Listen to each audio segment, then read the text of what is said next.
আসসালামু আলাইকুম, আনায়াস মম কিচেন। আজকে আমি আপনাদের সাথে খুবই মজাদার একটি রেসিপি শেয়ার করব। সেটা হলো পাস্তা রেসিপি। সামনেই কোরবানি ঈদ আসতেছে, তো আপনারা ঈদের সময় এই পাস্তাটা আপনারা বানিয়ে ফেলতে পারেন খুব সহজে।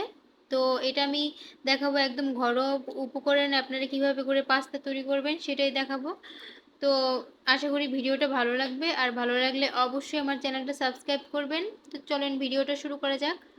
প্রথমে আমি এখানে একটা পাত্রে বেশ কিছুটা পানি ফুটিয়ে নিয়েছি, আপনারা দেখতে পাচ্ছেন। এই ফুটন্ত পানিতে আমি 1 কাপ দিয়ে দিলাম পাস্তা। আমি এখানে এরকম পাস্তাটা নিয়েছি, তো আপনারা আপনাদের পছন্দ মতো যে কোনো পাস্তা নিতে পারেন, আর বাড়িয়ে কমিয়েও নিতে পারেন।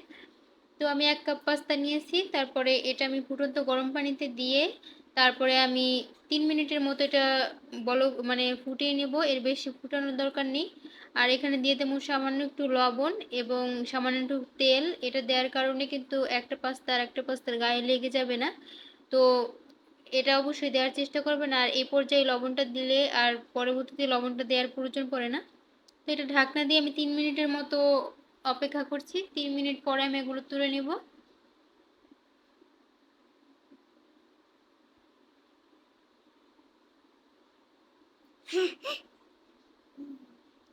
তো 3 মিনিট পরে আমি এটা তুলে নিলাম। এবারে একটা প্যানে আমি বেশ কিছুটা তেল দিয়ে দিলাম। তারপরে দিয়ে দিলাম এখানে আমি ছোট ছোট পিস করে সামান্য একটু মুরগির মাংস টুকরো করে নিয়েছি। এর সাথে আমি মরিচের গুঁড়া, ধনিয়ার গুঁড়া, জিরার গুঁড়া, গরম মশলা গুঁড়া আর আদা রসুন বাটা এগুলো দিয়ে আমি আগেই ম্যারিনেট করে রেখেছিলাম, আর সেটা এবারে দিয়ে দিলাম।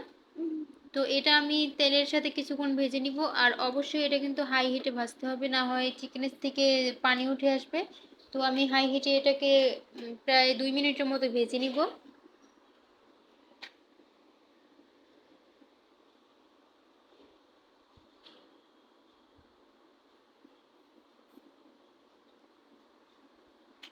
তো আমার এটা 2 মিনিটের মতো ভাজা হয়ে গেছে। এ পর্যায়ে কিন্তু আমি এখানে পেঁয়াজ কুচি এবং কাঁচামরিচ কুচি অ্যাড করব। তো আমি একটা বড় সাইজের পেঁয়াজ এটা কুচি করে নিয়েছি, এটা দিয়ে দিলাম।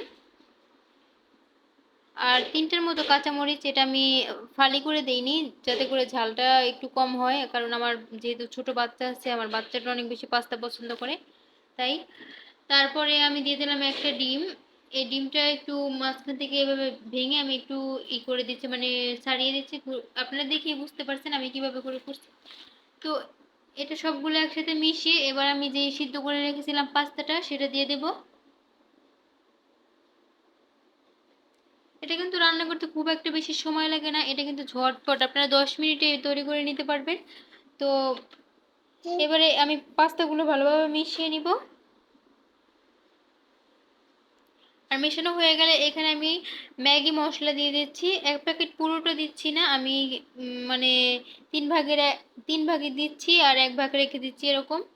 তো সামান্য একটু রেখে দিচ্ছি আর বাকিটা পুরোই দিয়ে দিলাম।